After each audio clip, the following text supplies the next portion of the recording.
Everyone, Shri Nandishwar विद्यालय द्वारा संचालित ऑनलाइन शिक्षण में आपका स्वागत है। अपन देख रहे हैं अपना 15वां अध्याय जो कि है स्टॉक एक्सचेंज एंड सेबी।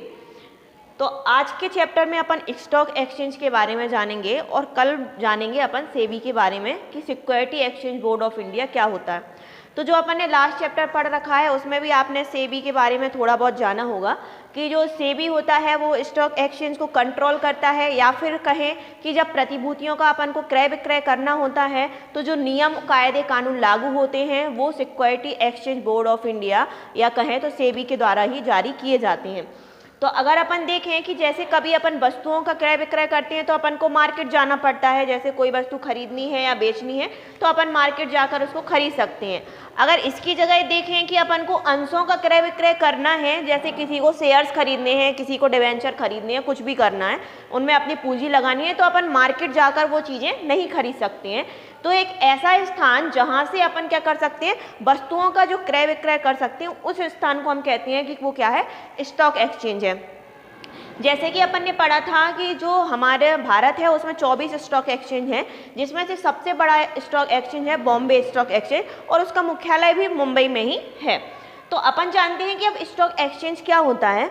तो स्टॉक एक्सचेंज एक ऐसा स्थान होता है जहां पर कोई निजी कंपनी है, सार्वजनिक कंपनी है, अर्ध सरकारी कंपनी है या सरकारी कंपनी है, यहां पर वह अपनी प्रतिभूतियों का जब क्रय विक्रय करती है तो ऐसे स्थान को हम क्या कहते हैं कि वो क्या है, स्टॉक एक्सचेंज कहा जाता है।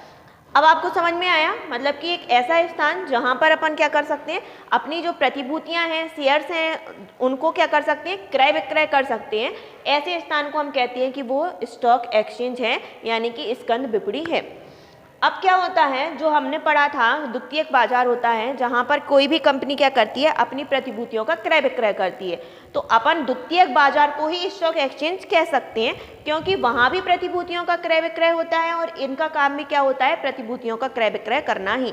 तो कोई भी कंपनी है जिसे अपने शेयर्सों का क्रय विक्रय करना है, शेयर्स का, तो वह स्टॉक एक्सचेंज में जाकर अपनी प्रतिभूतियों का क्रय विक्रय कर सकती है। अब अपन देखते हैं कि एक स्टॉक एक्सचेंज है उसकी विशेषताएं कौन कौन सी होती हैं। तो सबसे पहला होता है संगठित बाजार। अब अपन ने पढ़ा था बाजार दो प्रकार के होते हैं, एक संगठित होता है, दूसरा असंगठित होता है। तो असंगठित बाजार में अपन कह सकते हैं साहूकार, महाजन, ऋण देने वाले यही लोग आते हैं। तो अब ऐसा तो कोई स्टॉक एक्सचेंज का काम होता ही नहीं है, इसीलिए इसको कहते हैं कि एक संगठित बाजार होता है, अर्थात वित्तीय बाजार का भी प्रमुख अंग है। और इसका जो प्रबंधन किया जाता है वो एक निश्चित समिति के द्वारा किया जाता है, वही इसके रूल्स बनाती हैं, वो सारी चीज़ें डिसाइड होती हैं और वही इसका मैनेजमेंट करती हैं। तो अपन कहेंगे कि स्टॉक एक्सचेंज जो है वो क्या है, एक संगठित बाजार है। दूसरी चीज़ देखें, नियमों का पालन। तो अब कोई भी व्यवसाय हो, स्कूल प्रबंधन चल रहा है, कोई धार्मिक संस्था चल रही है, सबके अपने अपने कोई भी नियम कायदे कानून होते हैं और उनको फॉलो करना हमारा काम होता है। वैसे जो स्टॉक एक्सचेंज है इसके अंतर्गत जो भी नियम कानून बनाए जाते हैं वो security exchange board of India अर्थात सेबी के द्वारा ही बनाए जाते हैं। तो उन नियमों का पालन प्रत्येक अंशधारी को करना पड़ता है, प्रत्येक व्यक्ति को करना पड़ता है, साथ ही साथ जो संबंधित कंपनी है उसको भी करना पड़ता है। तो इसके अंतर्गत जो नियम कायदे कानून लागू होते हैं वो सेबी के द्वारा लागू होते हैं। तीसरा होता है सूचीबद्ध प्रतिभूतियां। कोई भी कंपनी की बात कर लें अपन, जिसको अपने शेयर्स क्या हैं, स्टॉक एक्सचेंज में लगाने हैं, तो सबसे पहले उसको क्या करना पड़ेगा कि अपने जितने भी शेयर्स हैं उनको सबसे पहले रजिस्ट्रेशन कराना पड़ेगा स्टॉक एक्सचेंज में जाकर। ऐसी प्रतिभूतियां जिनका सूचीबद्ध यानी कि कहें कि जिनका रजिस्ट्रेशन स्टॉक एक्सचेंज में नहीं हुआ है, उन प्रतिभूतियों का क्रय विक्रय अपन नहीं कर सकते हैं। तो इसमें सूचीबद्ध प्रतिभूतियां ही आती हैं। चौथा देखें, अधिकृत व्यक्ति। अब अगर अपन कहें कि अपन जाके सीधा स्टॉक एक्सचेंज में जाके और शेयर्स खरीद लें तो ऐसी चीज़ें पॉसिबल नहीं होती हैं। सबसे पहले हमको क्या करना पड़ेगा, स्टॉक एक्सचेंज में जाकर अपना रजिस्ट्रेशन कराना पड़ेगा, तब जाकर हम स्टॉक एक्सचेंज के सदस्य माने जाएंगे स्कंद बिपणी के, और उसके बाद ही हम प्रतिभूतियों का क्रय विक्रय कर सकेंगे। तो इसकी चौथी विशेषता है कि ऐसे व्यक्ति जो स्कंद बिपणी में रजिस्टर्ड हैं और उसके सदस्य हैं वही केवल प्रतिभूतियों का क्रय विक्रय कर सकते हैं। लास्ट देखें द्वितीयक बाजार। तो द्वितीयक बाजार के बारे में अपन ने लास्ट चैप्टर में जाना था। इसके अंतर्गत क्या होता है, जब हमारे पास कोई शेयर्स होते हैं जिनका हमें क्रय विक्रय करना रहता है तो हम वो चीज़ें द्वितीयक बाजार के अंतर्गत करते हैं। तो ये कह सकते हैं कि स्कंद बिपणी ही द्वितीयक बाजार है और उसको द्वितीयक बाजार ही कहा जाता है। तो इस प्रकार अपन ने अभी देखा स्टॉक एक्सचेंज की कौन कौन सी विशेषताएं हैं। अब अपन जानते हैं कि स्टॉक एक्सचेंज के कौन कौन से कार्य होते हैं। तो सबसे पहला होता है बचत को प्रोत्साहन व प्रभार। इसका मतलब ये होता है कि जैसे कोई भी व्यक्ति है जिसके पास एक्सेस पैसा है, यानी कि मतलब एक्स्ट्रा पैसा है उसके पास, तो अब वो क्या करेगा, उन्हीं पैसों को या तो वो बैंक में जमा कर सकता है, उन्हीं पैसों को वो शेयर्स में लगा सकता है। तो वो क्या करती है, स्कंद बिपणी का काम रहता है कि लोगों की जो बचत है उनको प्रोत्साहित करना कि आप हमारे शेयर्स में पैसा लगाइए।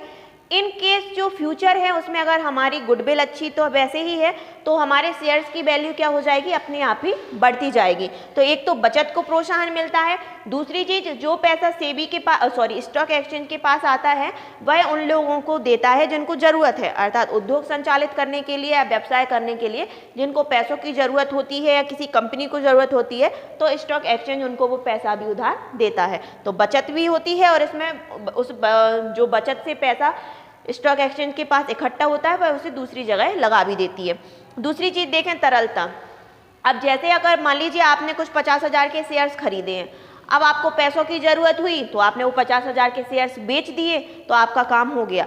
जब आपके पास 50,000 रुपए थे तो आपने उनको प्रतिभूतियां खरीद ली, यानी कि कैश टू शेयर्स में और शेयर्स टू कैश, यानी कि जब आपको जैसी जरूरत होती है आप उस हिसाब से अपनी रोकड़ लगा भी सकते हैं और उसको निकाल भी सकते हैं। तीसरा देखते हैं प्रतिभूतियों का मूल्यांकन। अब क्या होता है, जैसे कि बाजार में भी वस्तुओं का मूल्यांकन कैसे होता है, उनकी मांग के नियम के आधार पर। जैसे कि वस्तुओं की मांग बढ़ जाती है तो अपन के पास स्टॉक कम है और मांग ज़्यादा है तो वस्तुओं की प्राइस अपने आप बढ़ जाएगी। इसके अलावा देखें कि वस्तुओं की अपने पास स्टॉक बहुत ज़्यादा है और डिमांड बहुत कम है तो प्राइस अपने आप ही कम होती जाएगी। ऐसे ही होता है प्रतिभूतियों का मूल्यांकन। किसी कंपनी के शेयर्स उनके पास कम हैं और डिमांड बहुत ज़्यादा हो रही है तो अपने आप शेयर्स की वैल्यू बढ़ जाती है। शेयर्स बहुत ज़्यादा है और डिमांड है ही नहीं तो शेयर्स की वैल्यू कम हो जाती है, यानी कि मांग और पूर्ति के अनुसार ही प्रतिभूतियों का इसके अंतर्गत मूल्यांकन किया जाता है। चौथा देखिए सुरक्षा कवच। तो अभी अपन ने जाना था कि जो होता है हमारा स्टॉक एक्सचेंज, इसके अंतर्गत जितने भी शेयर्स रहते हैं वो भी लिस्टेड रहते हैं, यानी कि सूचीबद्ध रहते हैं। और दूसरी चीज, इसके अंतर्गत व्यवहार करने वाले जितने भी व्यक्ति हैं वो भी अधिकृत व्यक्ति होते हैं, यानी कि जो इसमें पूरी तरीके से सुरक्षा होती है। कोई भी अंशधारी है या कोई भी व्यक्ति है जो अपने शेयर्स लगा रहा है किसी कंपनी में, तो इसके अंतर्गत क्या होता है, प्रत्येक व्यक्ति को सुरक्षा प्राप्त होती है। अब अपन देखते हैं सदैव बाजार। तो जो हमारा स्टॉक एक्सचेंज बाजार रहता है वो निरंतर चलता रहता है। जैसे आपने सुना होगा कि जो शेयर मार्केट है वो 24 घंटे चलता रहता है। आप चाहें तो दिन में रात में कभी भी किसी भी कंपनी के शेयर्स आसानी से खरीद सकते हैं। तो ये जो बाजार होता है वो सदैव चलता रहता है। तो इस प्रकार अपन ने जाना कि जो स्टॉक एक्सचेंज रहता है उसकी विशेषताएं क्या हैं और उसके कार्य क्या हैं। अब अपन जानते हैं कि स्टॉक एक्सचेंज जो होता है उसकी प्रोसेस क्या होती है। तो अगर अपन बात करें कि पहले के ज़माने में क्या होता था, जैसे आपने कोई मूवी में देखा होगा कि या फिर आपने कोई जज हुए उनको देखा होगा कि जो प्रतिभूतियों को खरीदा जाता था तो वो ऑर्डर सुना होगा कि हथौड़ा मारने की प्रक्रिया होती थी। तो जैसे कि बहुत बड़ी सभा लगती थी, जिसको भी किसी कंपनी के शेयर्स खरीदना रहते थे तो वो इसी प्रकार की प्रोसेस है, जिसने सबसे ज़्यादा की बोली लगा दी तो उसको वो शेयर्स बेच दिए जाते थे। लेकिन अब आज के ज़माने में वो सारी प्रक्रियाएं चेंज हो गई हैं और बाय नेट के थ्रू अपन बहुत सारी प्रतिभूतियों का क्रय विक्रय आसानी से कर सकते हैं। इसके अलावा अपन जाने कि security exchange board of India क्या होता है। तो जो security exchange board of India है उसकी स्थापना हुई थी सन 1992 में। अब इसके अंतर्गत क्या होता है, 6 सदस्य होते हैं और इनका काम क्या रहता है, जो हमारा स्टॉक एक्सचेंज है उसके नियम कायदे कानून बनाना, यानी कि प्रतिभूतियों का क्रय विक्रय कैसे किया जाएगा, कौन करेगा, सुरक्षा कैसे प्रदान की जाएगी, वो सारे जो काम होते हैं वो हमारे security exchange board of India अर्थात सेबी के अंतर्गत माने जाते हैं। तो अभी तक अपन ने इसके बारे में जाना है, स्टॉक एक्सचेंज के बारे में अपन नेक्स्ट वीडियो में थोड़ा डिटेल में और जानेंगे। लेकिन आपको एक बात बता दूं कि कोई भी कंपनी है जिसकी शेयर्स की जो फेस वैल्यू रहती है या अपन कहें कि एक्चुअल जो शेयर्स की वैल्यू है और उसकी डिमांड बहुत ज़्यादा होने से उसकी कीमत अपने आप बढ़ जाती है, तो अपन कहेंगे कि शेयर्स की वैल्यू बढ़ रही है तो वो कंपनी की जो गुडविल है वो अपने आप ही बढ़ती जाएगी। अगर अपन देखें कि जो शेयर्स की फेस वैल्यू यानी कि उसका अंकित मूल्य है वो धीरे धीरे रिड्यूस हो रहा है और कम होता जा रहा है, तो अपन देखेंगे कि उस कंपनी की गुडविल क्या है वो कम होती जा रही है।